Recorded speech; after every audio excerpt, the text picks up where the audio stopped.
دوستو، آپ دیکھ رہے ہیں ورسٹائل ٹی وی اور میں ہوں محمد کاشف چشتی۔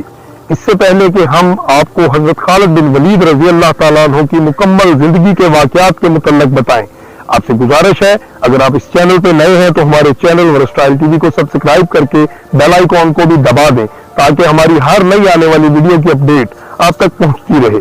تاریخ انسانی میں حق گوئی کو بہادر انسانوں کا بنیادی وصف تصور کیا جاتا ہے۔ یہی وجہ ہے کہ بہادر اور جرأت مند لوگ بسا اوقات انتہائی پسندی کا مظاہرہ کرتے ہیں، اور یہ دونوں خوبیاں اپنے دور کے عظیم جرنیل سیدنا خالد بن ولید میں بدرجہ اتم دکھائی دیتی ہیں۔ جب تک اسلام قبول نہیں کیا تھا یہ مسلمانوں کے لیے خطرناک دشمن تھے۔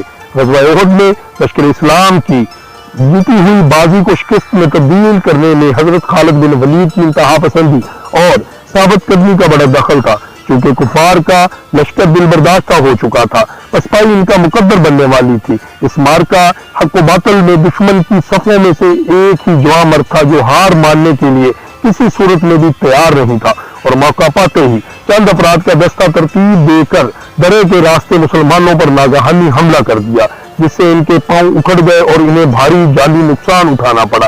لیکن جب یہ جوان مرد میدان حلقہ بگوش اسلام ہو جاتا ہے تو ہر مرحلے پہ صدق کے دل اور اخلاص نیت سے اسلام کی سربلندی اور مسلمانوں کی سرفرازی کے لیے تن من دھن کی بازی لگاتا ہوا دکھائی دیتا ہے۔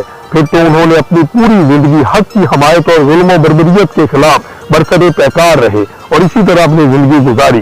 انتہائی نازک ترین حالات میں بھی انہوں نے خوف اور ناامیدی کو اپنے قریب تک نہیں بھٹکنے دیا۔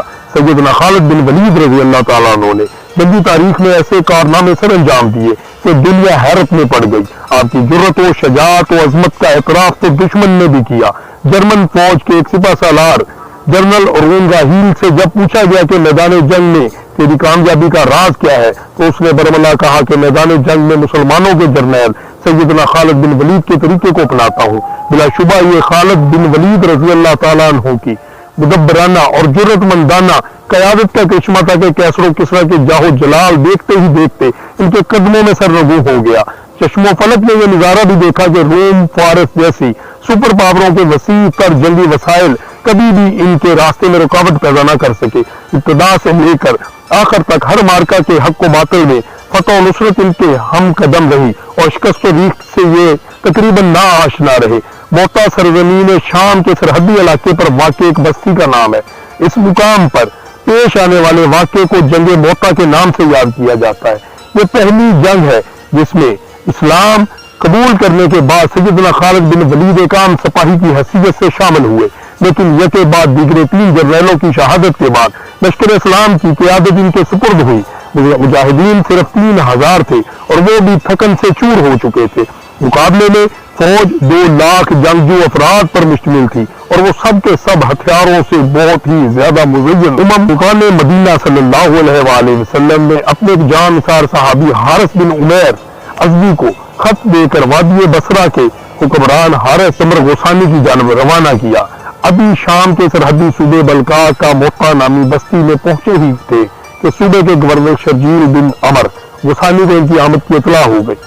اس نے انہیں گرفتار کر کے بے دردی سے قتل کر دیا۔ یہ خبر سن کر نبی اکرم صلی اللہ علیہ وآلہ وسلم بہت ہی رنجیدہ ہوئے، اور اس کے علاوہ 15 صحابہ کرام رضی اللہ تعالیٰ عنہ پر مشتمل ایک تبلیغی جماعت سرزمین شام میں دعوت و ارشاد کا کام میں ہمہ مصروف تھی۔ ان تمام صحابہ کرام کو ذات الطلحہ کے شام میں مقام پر دھوکہ دے کر بے دردی سے قتل کر دیا گیا۔ نیز انہی ایام میں شاہ روم نے مدینہ منورہ پر فوج کشی کی دھمکی بھی دی، اور وہ بنیادی اسباب تھے جن کی بنا پہ نبی اکرم صلی اللہ علیہ وآلہ وسلم نے 8 ہجری کو سیدنا زید بن حارث رضی اللہ تعالیٰ عنہ کی قیادت میں ایک لشکر روانہ کیا، اور ساتھ ہی ارشاد فرمایا اگر دوران جنگ زید شہید ہو جائے تو لشکر اسلام کا سپہ سالار جعفر بن ابی طالب کو بنا لیا جائے، اگر وہ بھی شہید ہو جائے تو عبداللہ بن رواحہ کو قائد چن لیا جائے، اگر وہ بھی شہید ہو جائے تو مجاہدین اپنی مرضی سے جس کو چاہے اپنا قائد منتخب کر لے۔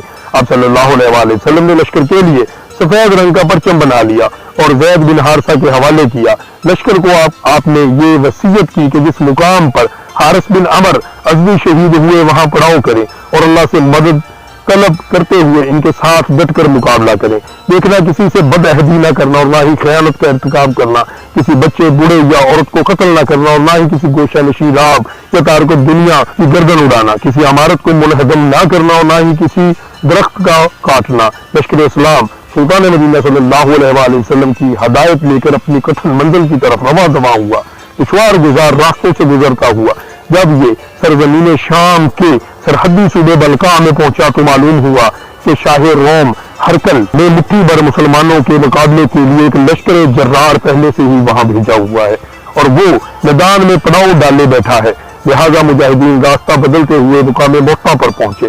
وہاں دونوں فوجوں کا آمنا سامنا ہوا۔ مسلمانوں نے بڑی بے جگری کے ساتھ دشمن کا مقابلہ کیا۔ انسان کا رن پڑا تو سیدنا زید بن حارثہ رضی اللہ تعالیٰ عنہ نے قائدانہ ذمہ داری کا احساس کرتے ہوئے زوردار حملہ کیا۔ اپنے مٹھی بھر فوج کا حوصلہ بلند کرنے کے لیے انہوں نے جو لڑائی لڑی وہ قابل دید تھی۔ 400 تہلکہ مچاتے ہوئے اپنے دشمن کی فوج کو چیرتے ہوئے مسلسل آگے بڑھتے گئے، دیوانہ وار لڑتے ہوئے جامع شہادت پیش کیا۔ ان کے بعد جعفر بن ابی طالب نے لشکر اسلام کی قیادت سنبھالی، جھنڈا ہاتھ میں لیا، گھوڑے میں ایڑ لگائی اور آن واحد میں رومیوں کے لشکر کے درمیان پہنچ گئے۔ کاٹدار تلوار کے جوہر دکھانے لگے۔ جب دیکھا کہ گھوڑے کو دشمن کی کثرت اور ازدحام کی وجہ سے آگے بڑھنے میں مشکل پیش آ رہی تو چھلانگ لگا کر نیچے اتر آئے اور پیادہ دشمن کی صفوں میں گھس کر انہیں تحت تحت کرنے لگے۔ آخرکار ایک دشمن کا وار کارگر ثابت ہوا جس سے آپ کا دایاں بازو کٹ گیا۔ آپ نے جھنڈا بائیں بازو میں تھام لیا، اس نے کاری کی ضرب لگائی اور بایاں بازو بھی کٹ گیا تو آپ نے اس جھنڈے کو گرنے نہیں دیا بلکہ اپنے پاؤں کے آسرے سے اس کو پھر سنبھال لیا، لیکن اس کے بعد ایک کاری ضرب نے آپ کو شہید کر دیا۔ دوستو اگر آپ کو ہماری یہ ویڈیو پسند آئی ہو تو ہماری ویڈیو کو لائک کریں، ہمارے چینل ورسٹائل ٹی وی کو سبسکرائب کریں اور بیل آئیکن کو دبا دیں تاکہ ہماری ہر نئی آنے والی ویڈیو کا نوٹیفیکیشن آپ کو موصول ہوتا رہے۔